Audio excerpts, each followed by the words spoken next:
All right, so with our lovely Ms. Z, we're gonna warm up with our typical usual find its to get her kind of in the groove. Ready? Find it. And then what I'd like to do is see if we can practice another couple little skills that we might find beneficial for dealing with some of her moments where she gets a little overwhelmed or flustered.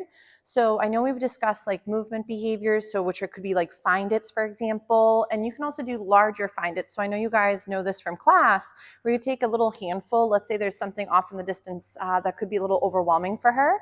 You could show it to her little sniffer and then do a nice big find it off in the opposite direction.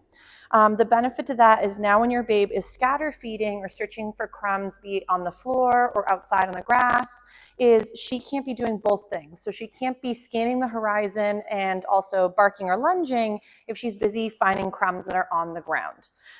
So very nice little check-in from the distraction off over here. So with Miss Z, my brain's not here today. So with our lovely lady, working these movement behaviors with some lovely find its could make her again feel less stuck in situations where we've discussed earlier where she could technically be on equipment or behind a fence or within the home. So getting her feeling that movement is an option versus stationary. I know a lot of times for us as people, we think, well, if the dog could just go do a down stay or if the dog could just sit and settle. The problem right there is that if your dog were to, for example, be overwhelmed and you're forcing them to be stationary, it may have a very different response. So what I mean by that is if you're feeling overwhelmed and something scary is coming at you, your initial response naturally is to startle and try to move away from the scary thing. Imagine if someone said, no, you can't move away and you have to stay there and you have to actually calm down. Remember that a lot of these responses are involuntary. So she's not meaning to get overwhelmed and therefore then reactive. So a lot of times these are moments where your dog is saying, again, I'm struggling and I need more assistance to feel more comfortable. Or I'm trying to bring myself some comfort by doing these skills because they've helped her feel safe at times.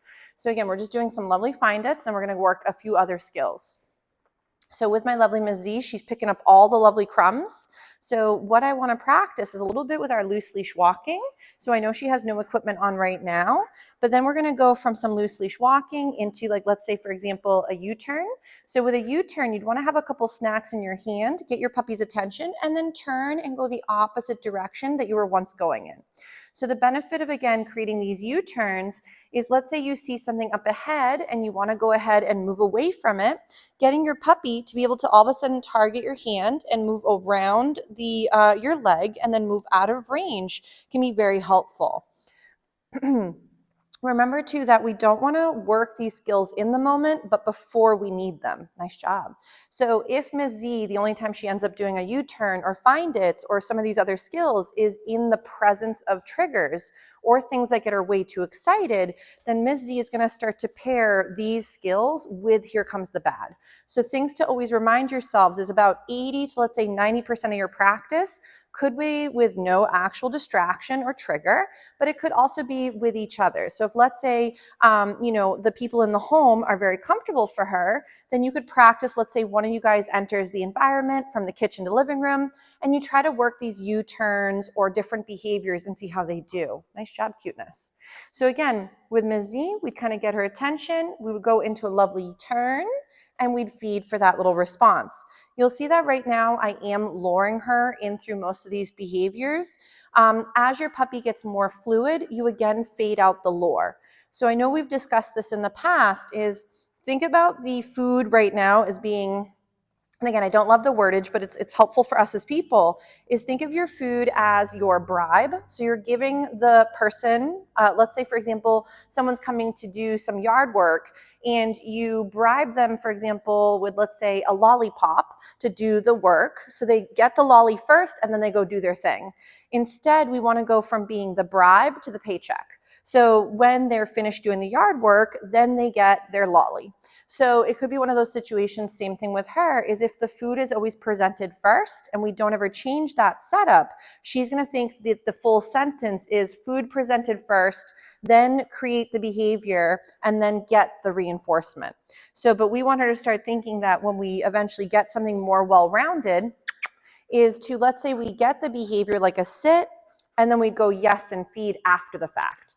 So as opposed to using the food, let's say to lure her into a stand, so from her nose into a stand position, what we'd end up doing is using the food, we're trying to have her follow it into the new position.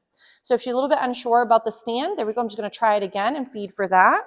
As she gets more fluid, you'd ask for those verbal and visual sort of cues and then feed right as they do the behavior. And again, we dropped a little piece of cheese, so she has to go find that tidbit. So, but let's say she's been doing a pretty good job, you would then again start to fade out that lure as quickly as you can.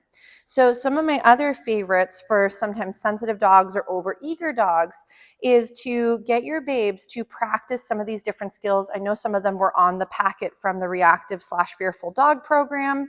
One of my other favorites is what's called the get behind. This could also be very similar to like a body block where you would step in front of the dog and prevent someone or something from coming closer. For a lot of dogs, though, depending on their comfort range, having them be stationary might be too hard.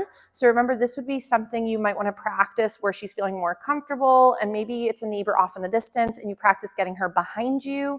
But I wouldn't do this, oh, here comes like my neighbor to try to visit and want to say hello, and she's getting overwhelmed, and then you force her to go behind and again feel trapped.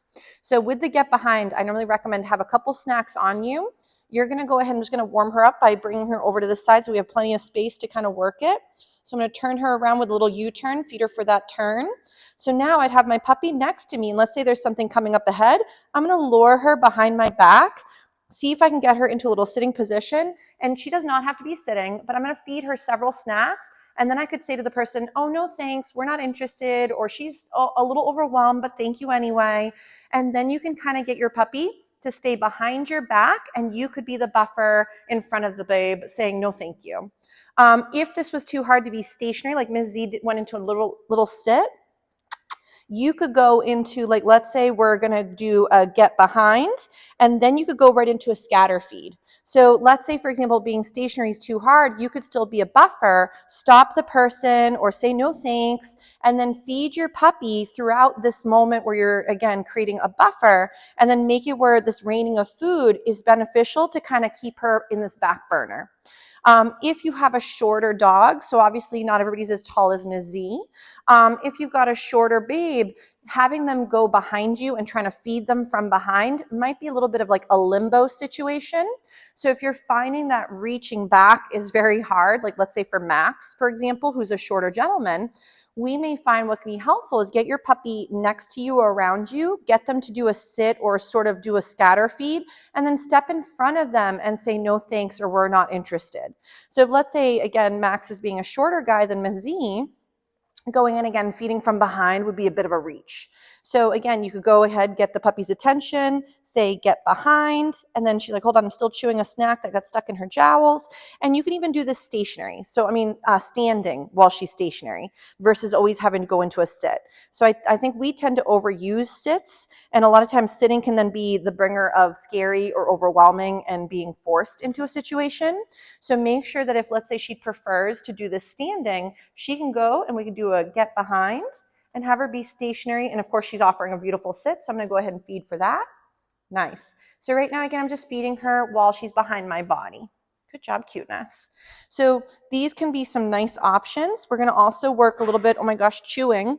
We're going to work a little bit with maybe the front. So remember with front, it could be getting your babe to come into the front of you. And you don't have to get a sit. If let's say your dog just does a standing sort of front position, that's fine.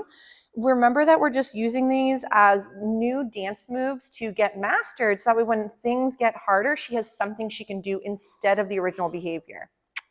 Ready? Ziva. She hears the other puppy. One of the little baby puppies she's in one of the X pens a little bit past the fence line, and she's got a little treat ball that I put a couple of her snacks in, and she rolls it around, but of course it's a bit clunky and it makes some noise up against the X pen. So Ms. Z was a little bit unsure as to what the heck that noise was. But remember, when your puppy sometimes gets a little distracted or disjointed, try to either lower the criteria, ready, sit, or try to work a skill. Oh, you got to chew it up a little bit. Oh my goodness, chewing is so hard. So, but let's say, for example, you might have to lower the criteria to create something that's attainable depending on the dog's comfort range, understanding, or the environment and how stimulating it could be. So again, we'll do a little find it, get her up and wiggling. She's doing a real nice job. Ready? Ziva, front. Nice. So we'll lure her into the front a little bit. Get her to go into it. Beautiful. And if right now there's a bit of a gap, it's not the end of the world. Remember, we're not doing this for like obedience in the sense of like going and titling and doing fun things in that sort of game, but more so just for, oh, the hot dog got stuck, just for the fact that now she has different things that she can implement when otherwise the anxiety would take over. So again, we might do another little get behind. Feed again while she's behind the leg. If let's say she didn't quite line up, I'm just going to feed here. And again, it can be approximations in the beginning. Remember, when we first start trying something brand new, it's not the prettiest thing you've ever seen most of the time. So don't anticipate perfection. What we're looking for, though, is that the dog and you are having an okay time learning and practicing together. And that, for example, the environment is not so overwhelming that we're flooding the dog with information or stimulus. Oh, she's checking out the goodies on the wall. So because if we're always going way past our dog's comfort range, we're again doing what's called flooding. And then we might actually create what's called learned helplessness, which is where your dog, no matter what they say, eventually there's no out to the situation, so they give up. And we don't want a dog that just gives up in a situation. We want a dog that's feeling comfortable enough to feel that they could make mistakes and not get into trouble for doing so, but showing them what we'd prefer when they're having a hard time. Ready? Ziva, come. Yes, good girl. Nice job. She's like, that one's gross. She's like, I don't want my kibble. I want the good stuff. Nice job, cuteness. But we'll give Ms. Z a little break from some of these behaviors. And then I want to work a little bit with maybe some loose leash walking, and then work a bit with maybe bringing her into the side or finish position. Because again, the more little dance moves you have, the more Ms. Z might be able to rely on those skills versus the behaviors we weren't such a huge fan of. But she's really doing a splendid job. So I would just keep rocking little bits at a time. And remember that she doesn't have to necessarily leave the yard if it's really flustering. I know we discussed bringing her to parking lots, again, open spaces that are of course safe and kind of more empty, so you can get to see what's around the environment and either get as close or as far from something as you need to keep her under threshold. Ready? Good check and cuteness. But again, she's doing a splendid job, so we'll give her a little break from this and we'll work a few more skills.